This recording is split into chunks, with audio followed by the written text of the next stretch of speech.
Hello बच्चों, let's see this question. The question says the given figure shows four PV diagrams for the given sample of gas, in which case no exchange of heat occurs with the sample.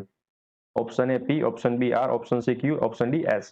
हमें P Q R S कोई एक gas की characteristic given है, तो हमें इस बताना है कि इन चारों कर्व में से कौन सा कर्व होगा जो एडियाबेटिक सिचुएशन को बताता है, यानी कि no exchange of heat occurs. ठीक है ना, इसका मतलब एडियाबेटिक प्रोसेस हुई, नो एक्सचेंज ऑफ हीट।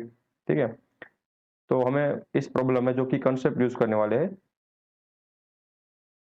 वो क्या होगा, P versus V relation in adiabatic process.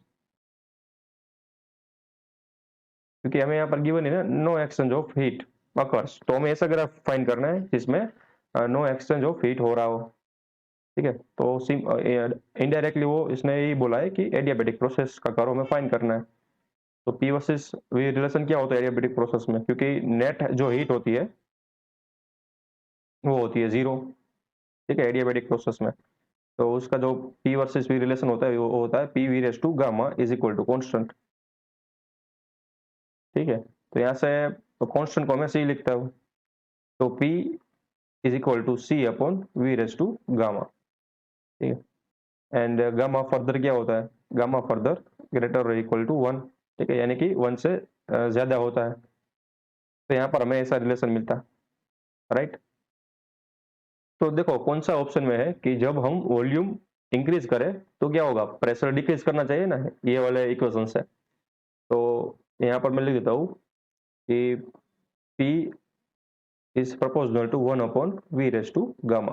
तो इसका मतलब क्या होगा कि अगर वॉल्यूम बढ़ेगा तो प्रेशर को कटना चाहिए। तो ऐसा ग्राफ कौन सा देख लो पहले। तो देखो ये जो P ग्राफ है उसमें क्या है, वॉल्यूम इंक्रीज हो रहा है बट प्रेशर भी इंक्रीज हो रहा है, तो P ग्राफ भी नहीं होगा एंड Q ग्राफ भी नहीं होगा, क्योंकि P एंड Q में क्या हो रहा है, जब इस डायरेक्शन में जाओगे तो वॉल्यूम बढ़ेगा ना, तो वॉल्यूम बढ़ेगा तो प्रेशर डाउन होना चाहिए, बट यहाँ पर प्रेशर तो इंक्रीज हो रहा है, तो इसका मतलब P एंड Q नहीं है। ठीक है, बच्चे कौन से R एन S।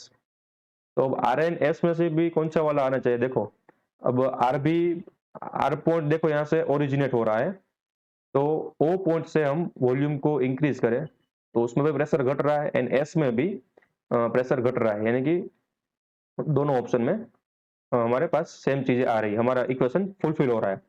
अब कैसे फाइंड करेंगे, देखो यहाँ पर हमारे पास कुछ गामा वैल्यू भी है इसकी, तो इसका मतलब ये हुआ कि अगर हम P versus simply upon V करें, ठीक है, ये इसका ग्राफ देखें एंड ये वाली क्वांटिटी का ग्राफ देखें, तो किसमें ज्यादा स्लोप आने वाला है, तो स्लोप होगा ये वाली क्वांटिटी में, यानी कि हम थोड़ा सा अगर वॉल्यूम में चेंज करेंगे तो प्रेशर में काफी ज्यादा चेंज हो जाएगा इस फर्स्ट वाले इक्वेशन में। ठीक है, एडियाबेटिक प्रोसेस में क्या होगा कि अगर हम वॉल्यूम का थोड़ा सा भी चेंज करें, या इसका मतलब ये हुआ कि अगर वॉल्यूम में इंक्रीमेंट करें या फिर डिक्रीमेंट करें, कोई भी चेंज करें बट स्मॉल करें, मान लो स्मॉल चेंज, तो जो P में चेंज होगा ना वो होगा हाई।